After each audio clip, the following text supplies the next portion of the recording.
Python ரிகர்ஷன்னா என்னென்னா, ஒரு ஃபங்க்ஷனுக்குள்ளே திரும்பவும் அதே ஃபங்க்ஷனை திரும்பவும் இன்னொரு வாட்டி கால் பண்ணோம்னா அதுதான் ரிகர்ஷன். இப்போது இந்த எக்ஸாம்பிளில் பார்த்தீங்கன்னா அடிஷன் ஃபங்க்ஷன் இருக்குது. ஓகே, இப்போ பார்த்தோம்னா ஆட் 1,1 கால் பண்ணுறேன். ஓகே, அது ஃபங்க்ஷன் ஆடுக்குள்ளே போகும். ஏல 1 பியில் 1 ஸ்டோர் ஆகும். இப்போ பார்த்தீங்கன்னா அடுத்த லைனில் பிரிண்ட் a + b இருக்குது, பிரிண்ட் ஆகும், 2 பிரிண்ட் ஆகும். இப்போது திரும்பவும் ஆட் a, bன்னு கால் பண்ணுறேன். இந்த ஆட் a, b திரும்பவும் அதே ஃபங்க்ஷனை இன்னொரு வாட்டி கால் ஆகும். ஓகே, இதுக்கு பேர் தான் ரிகர்ஷன். பட் இதில் ஒரு ப்ராப்ளம் இருக்குது. என்ன ப்ராப்ளம்னா, இப்போது ஆடுன்னு கால் பண்ணிகிட்டே இருந்ததுன்னா இந்த ப்ரோக்ராம் இன்ஃபைனைட்டாக மாறிடும். அப்போது எரர் த்ரோ பண்ணும். ஓகே, ஸோ இது ஒரு பேட் பைத்தான் ரிகர்ஷன் எக்ஸாம்பிள். இதை கன்சிடர் பண்ண வேணாம். ஸோ அப்போது ரிகர்ஷன் ப்ரோக்ராமை எப்படி ஸ்டாப் பண்ணலாம் அப்படின்னா 2 இம்பார்ட்டண்ட் ரூல் இருக்குது. ஓகே, என்ன ரூல்னால், ஃபஸ்ட்டு வந்து பேஸ் கேஸு, செகண்ட் ஒன்று வந்து ரிகர்சிவ் கேஸ். இந்த பேஸ் கேஸில் தான் அந்த ரிகர்சிவ் காலை ஸ்டாப் பண்ணுவோம். ஓகே, செகண்ட் ஒன்று வந்து ரிகர்சிவ் கேஸில் என்ன பண்ணோம்னா, ஃபார் எக்ஸாம்பிள் ரிகர்ஷன் கால், திரும்ப ஃபங்க்ஷனை கால் பண்ணுறோம்ல, அந்த பார்ட்டு தான் இந்த ரிகர்சிவ் கேஸ். ஒரு பெரிய ப்ராப்ளம் அதோட சின்ன ப்ராப்ளமாக மாறும், அந்த சின்ன ப்ராப்ளம் அதோட சின்ன ப்ராப்ளமாக மாறும். ஒரு கட்டத்தில் அது பேஸ் கேஸை ரீச் ஆகும். பேஸ் கேஸ் ரீச் ஆன உடனே இந்த ரிகர்ஷன் ஸ்டாப் ஆயிடும். ஓகே, எக்ஸாம்பிள் பார்க்கலாம்னா ஃபேக்டோரியல்னு ஒரு எக்ஸாம்பிள் பார்க்கலாம். இப்போ ஃபார் எக்ஸாம்பிள் 5 ஃபேக்டோரியல் என்னென்னா, 5ஓட ஸ்மாலஸ்ட்டாக என்னென்ன நம்பர்ஸ் இருக்கோ 1 வரைக்கும் மல்டிப்ளிகேஷன் பண்ணும். அப்போது 3ஓட ஃபேக்டோரியல் ஆன்சர் என்னென்னா 3 × 2 × 1 ஆன்சர் 6. அதுவே 4 ஃபேக்டோரியல்னா 4 × 3 × 2 × 1 ஆன்சர் வந்து 24. ஓகே, இப்போது ஒரு ரிகர்ஷன் ப்ரோக்ராமை பார்க்கலாம். இப்போது இதுக்கு முன்னாடி பார்த்த அடிஷன் ரிகர்ஷன் ப்ராப்ளத்துக்கும் இந்த ரிகர்ஷன் ப்ராப்ளத்துக்கும் என்ன டிஃப்ரென்ஸ்னால், அந்த ப்ராப்ளம் ஸ்டாப்பே ஆகாது. ஓகே, இன்ஃபைனைட்டாக ரன் ஆகிட்டே இருக்கும், எரர் த்ரோ பண்ணும். இந்த ப்ராப்ளம் ஃபேக்டோரியல் வந்து இதில் ரிகர்ஷன் ஸ்டாப் ஆகும். ஓகே, இது எப்படி ஸ்டாப் ஆகுதுன்னு பார்க்கலாம்.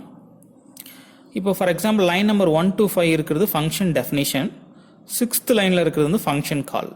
ஓகே, இதில் ரொம்ப இம்பார்ட்டன்ட் பார்த்தீங்கன்னா லைன் நம்பர் 2 and 3 தான் ரொம்ப இம்பார்ட்டன்ட். அதுதான் பேஸ் கேஸு.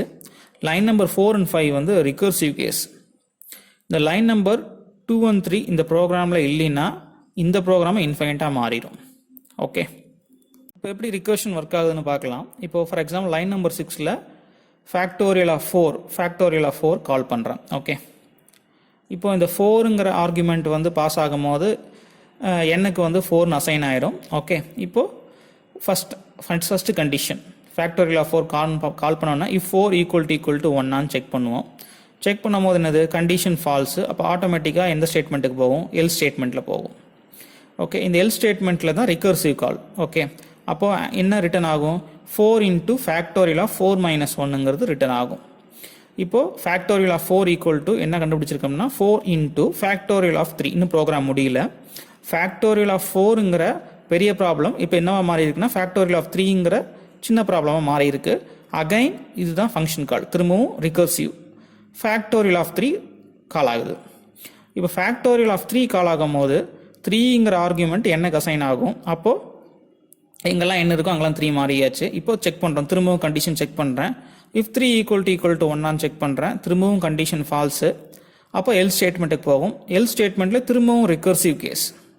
அப்போது ரிகர்சிவ் கேஸில் என்ன ஆகும், 3 × ஃபேக்டோரியல் ஆஃப் 3 - 1ங்கிறது ரிட்டன் ஆகும். இப்போ ப்ராப்ளம் என்னவா மாறி இருக்கு, ஃபேக்டோரியல் ஆஃப் 4 = 4 × 3 × ஃபேக்டோரியல் ஆஃப் 2. அப்போது ஃபேக்டோரியல் ஆஃப் 3 வந்து ஸ்மாலர் இன்ஸ்டன்ஸாக மாறிடுச்சு. எப்படி, ஃபேக்டோரியல் ஆஃப் 2 மாறிடுச்சு. ஓகே, இப்போ ஃபேக்டோரியல் ஆஃப் 2 கால்குலேட் பண்ணலாம். இப்போ 2ங்கிற ஆர்குமெண்ட் எனக்கு அசைன் ஆகும். அப்போ ஆட்டோமேட்டிக்காக திரும்பவும் செக் பண்ணுற கண்டிஷன் இஃப் 2 = 1 செக் பண்ணுறோம், திரும்பவும் கண்டிஷன் ஃபால்ஸு. கண்டிஷன் ஃபால்ஸாக இருக்கிறதுனால எல் ஸ்டேட்மெண்ட்டுக்கு போகும். எல் ஸ்டேட்மெண்ட்டில் திரும்பவும் என்ன ஆகும், 2 × ஃபேக்டோரியல் ஆஃப் 2 - 1. ஓகே, இப்போ ஃபேக்டோரியல் ஆஃப் 4ங்கிற ப்ராப்ளம் என்னவா மாறி இருக்கும்னா 4 × 3 × 2 × ஃபேக்டோரியல் ஆஃப் 1. ஃபேக்டோரியல் ஆஃப் 1ங்கிறது ஃபேக்டோரியல் ஆஃப் 2ஓட ஸ்மாலர் இன்ஸ்டன்ஸ். இப்போ ஃபேக்டோரியல் ஆஃப் 1 திரும்பவும் கால் ஆகும். ஓகே, ஃபங்க்ஷனுக்குள்ளே ஃபங்க்ஷன் கால் ஆகிட்டே இருக்குது. இது ரொம்ப இம்பார்ட்டண்ட்டு. இப்போது 1 = 1 1 = 1ங்கிறது என்ன ஆகுது, ட்ரூ. அப்போ பேஸ் கேஸ் ரீச் ஆயிடுச்சு. அப்போ என்ன ரிட்டன் ஆகும், 1. இந்த இடத்துல திரும்பவும் ஃபங்க்ஷன் கால் பண்ணல. அப்போ நம்ம ப்ரோக்ராம் என்ன ஆயிடுச்சு, ஸ்டாப் ஆயிடுச்சு. ஓகே, இப்போது ஸ்டாப் ஆகிட்டு யார் கால் பண்ணாங்க, 2 கால் பண்ணாங்க, அப்போ ஆட்டோமேட்டிக்காக அங்கே ரிட்டன் ஆகும். அப்போ factorial of 4 equal to 4 × 3 × 2 × 1. So the final answer என்னது 24. ஓகே, ஸோ மோஸ்ட்லி இன் ரிகர்சிவில் இஃப் எல்ஸ் கண்டிஷன் யூஸ் பண்ணுவோம். அந்த இஃப் எல்ஸ் கண்டிஷனில் இஃப்ல வந்து பேஸ் கேஸும் எல்ஸில் வந்து ரிகர்சிவ் கேஸும் நம்ம ஹேண்டில் பண்ணுவோம். ஓகே, இப்போ ரிகர்ஷன் அண்ட் ஐட்ரேட்டிவ்க்கு டிஃப்ரென்சியேஷன் பார்த்தோம்னா ரிப்பீட்டேஷன் வந்து எப்படி வந்து நம்ம வந்து அச்சீவ் பண்ணுறோம்னா பை யூஸிங் ரிகர்சிவ் கால்ஸ் மூலயமா ரிப்பீட்டேஷனை ரிகர்ஷனில் அச்சீவ் பண்ணுறோம். இது ஐட்ரேஷனில் பார்த்தோம்னா கண்டிஷன் அந்த இன்க்ரிமெண்ட் மூலயமா கண்டிஷன் செக் பண்ணி ஐட்ரேஷன் அச்சீவ் பண்ணுறோம். இப்போது ரிகர்ஷனில் எப்படி வந்து ப்ரோக்ராம் ஃபைனைட் ஆகுதுன்னா பேஸ் கேஸ் இருக்கிறதுனால தான் ப்ரோக்ராம் ஸ்டாப் ஆகுது. அதே மாதிரி ஐட்ரேஷனில் கண்டிஷன் ஃபால்ஸாக இருந்தால் லூப்பை விட்டு வெளியே வந்துடும். மெமரி வந்து ரிகர்ஷனில் ரொம்ப அதிகமாக எடுத்துக்கும், ஐட்ரேஷனில் மெமரி வந்து ரொம்ப கம்மியாக எடுத்துக்கும்.